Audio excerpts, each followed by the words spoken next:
Assalamualaikum warahmatullahi taala wabarakatuh.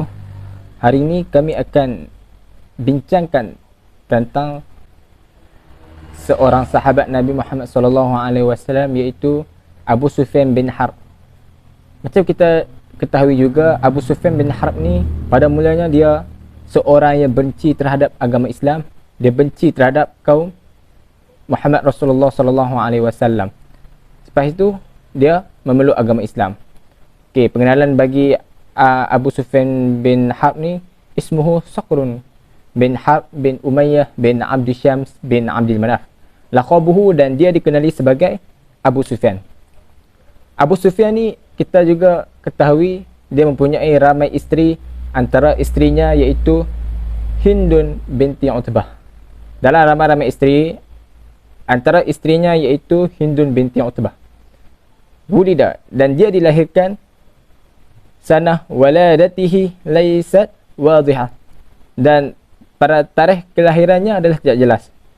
Tapi ada riwayat dan ada ulama menyatakan dia dilahirkan wulida qabla asyara sanawat min ammafil, dan dia dilahirkan 10 tahun awal daripada tahun gajah, 10 tahun awal daripada tahun gajah, dan dia merupakan seorang sahabat yang tua 10 tahun daripada Nabi Muhammad sallallahu alaihi wasallam.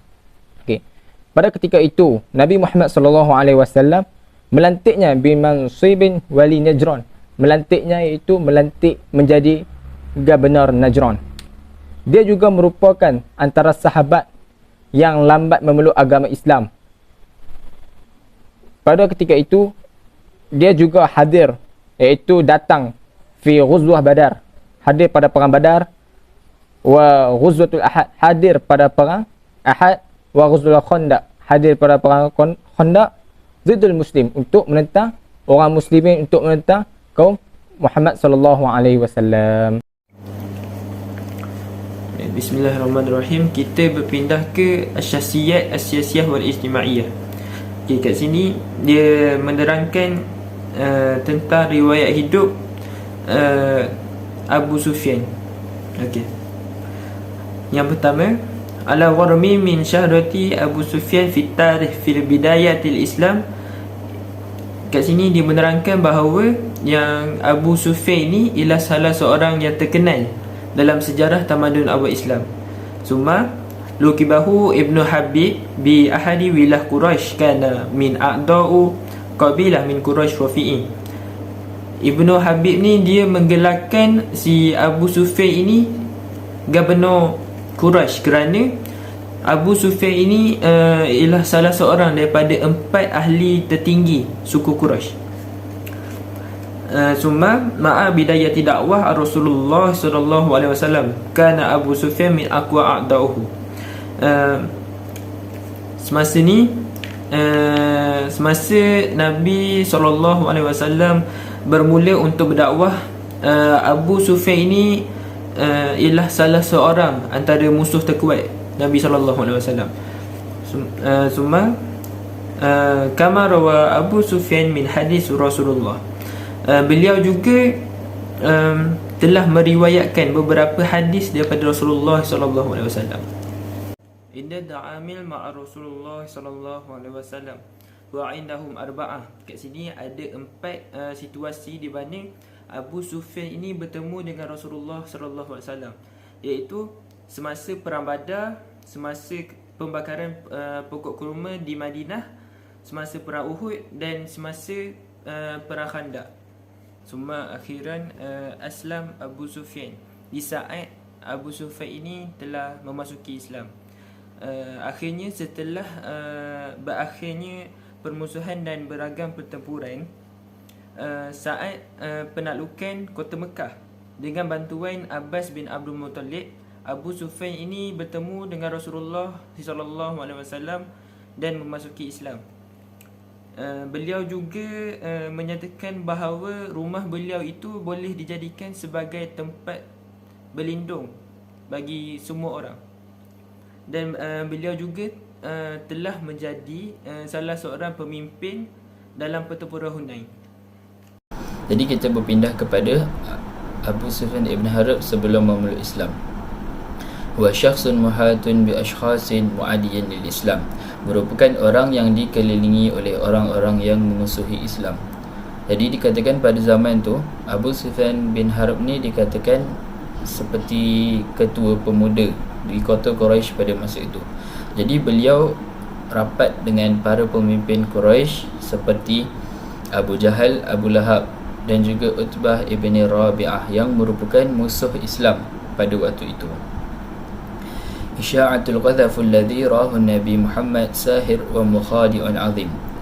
Beliau dan para pembesar Quraisy ni juga menyebarkan fitnah bahawa Nabi Muhammad sallallahu alaihi wasallam ialah seorang ahli sihir dan penipu besar. Jadi dikatakan pada masa itu kota Mekah akan menerima tetamu, yang mana ada orang daripada luar Mekah yang akan datang ke Mekah untuk melihat Kaabah dan sebagainya. Jadi tetamu yang datang ni, mereka akan mendirikan kemah untuk mereka bermalam dan berehat lah. Jadi dikatakan para pembesar Quraisy ni, mereka akan menghasut tetamu-tetamu yang datang ni supaya tidak melayan dan tidak mendengarkan kata-kata yang ingin disampaikan oleh orang yang bernama Muhammad. Sehingga kan pada waktu tu Nabi ingin menyampaikan dakwah baginda dari kemah ke kemah. Jadi sebelum Nabi memulakan kata-kata baginda, Nabi akan meminta izin terlebih dahulu untuk bercakap. Jadi dikatakan semua kemah tolak Nabi. Semua kemah tak mahu melayan Nabi dan tidak mendengarkan kata-kata Nabi Muhammad sallallahu alaihi wasallam.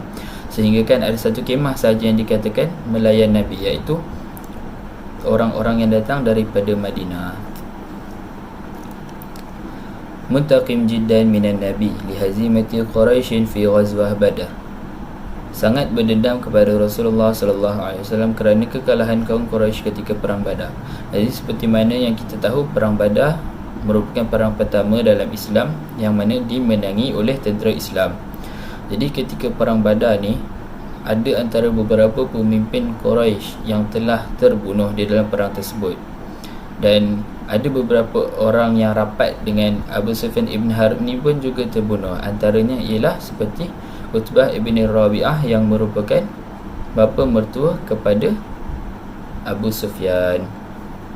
Jadi disebabkan kekalahan ni, beliau sangat berdendam kepada tentera Islam dan juga Nabi Muhammad sallallahu alaihi wasallam, dan ingin membalas dendam di atas kematian pemimpin Quraisy, sehingga tercetusnya perperangan Uhud. Haulu kutila Rasul sallallahu alaihi wasallam fi ghazwa Uhud. Beliau juga pernah cuba untuk membunuh Nabi Muhammad sallallahu alaihi wasallam ketika perang Uhud. Jadi kita semua tahu yang mana perang Uhud ni boleh dikatakan tentera Islam mengalami kekalahan. Dan Nabi Muhammad sallallahu alaihi wasallam, muka baginda luka hingga berdarah. Kan? Jadi para sahabat ni, mereka membawa Nabi untuk menaiki Bukit Uhud untuk berlindung di atas Bukit Uhud. Jadi bila Abu Sufyan ibn Harb ni melihat Nabi Muhammad sallallahu alaihi wasallam masih lagi hidup, maka beliau pun terus menuju ke baginda untuk membunuh baginda. Tapi Allah Subhanahu Wa Taala melindungi kekasihnya, sehingga Abu Sufyan ibn Harb ni gagal membunuh Nabi Muhammad sallallahu alaihi wasallam. Bismillahirrahmanirrahim. Assalamualaikum warahmatullahi wabarakatuh. Ismi Muhammad Najib bin Mukhtar. Rakmu talabi 06455444. مساهمة الثاني. لقد كان صانع فكرتي لإنشاء أسطول بحرية القوت البحرية. Maksudnya beliau merupakan orang yang memberi idea untuk menubuhkan armada tentera laut Islam. Kana al-Umayyun mas'ulaini an bina'il bahriyah al-Islamiyah. Maksudnya Bani Umayyah telah dipertanggungjawabkan untuk menubuhkan armada tentera laut Islam. Okey, proses yang pertama, di zaman Sayyidina Umar, iktira' Abu Sufyan ala Umar insya'i ustulan min al-jiyush al-islamiyah. Lakin Umar alladhi kana akthara ihtimaman bisalih al-muslimin wa tajannubi maut al-muslimina fil harbi, yakni al-bahriyah. Maksudnya kat sini, pada zaman Sayyidina Umar, Abu Sufyan telah mencadangkan kepada Umar untuk menubuhkan armada tentera laut Islam.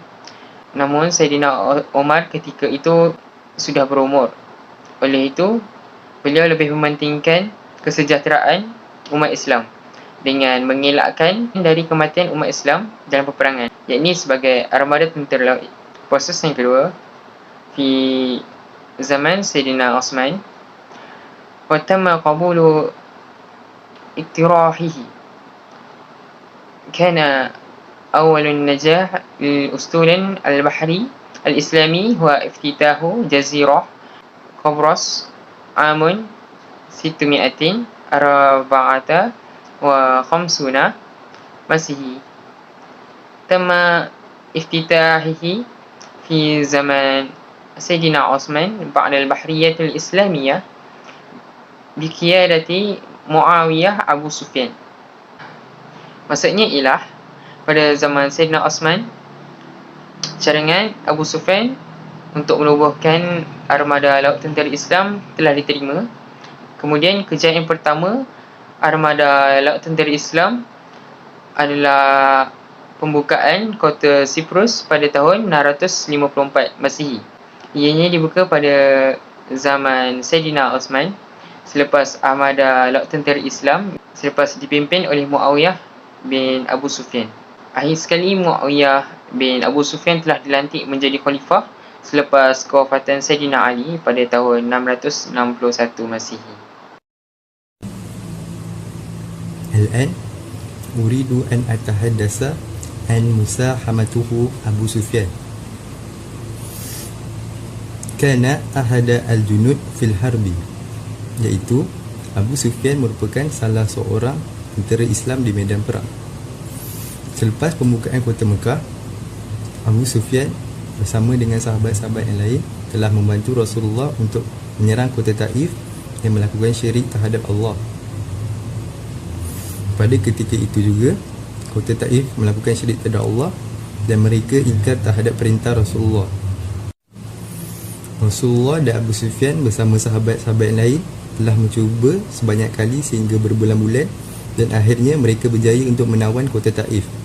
Pada ketika itu, kota Taif yang terdiri pada penduduk Bani Thaqif telah menyerah diri kepada Rasulullah dan mereka membenarkan umat Islam untuk memusnahkan berhala-berhala di kota Taif. Kesannya, kota Taif terhindar daripada sebarang perbuatan syirik terhadap Allah Subhanahu Wa Taala. Dan pada peperangan itu juga, Abu Sufyan telah kehilangan salah satu matinya. Ba'da zalika syarika Abu Sufyan fi ma'rakah al-Yarmouk. Seterusnya, Abu Sufyan menyertai peperangan al-Yarmouk yang berlaku pada tahun 636 Masihi. Pada ketika itu, peperangan al-Yarmouk ini merupakan salah sebuah tanda yang menunjukkan permulaan kebangkitan umat Islam setelah kewafatan Rasulullah SAW. Dalam peperangan Yarmouk itu juga, anak Abu Sufyan iaitu Yazid bin Abu Sufyan telah menjadi salah seorang komander tentera Islam pada ketika itu. Dan pada ketika itu juga, seramai Arba'ah al-Lafan, iaitu 4,000 tentera Islam yang telah mati syahid pada ketika itu. Dan dalam peristiwa itu juga, Abu Sufyan telah kehilangan lagi satu matinya,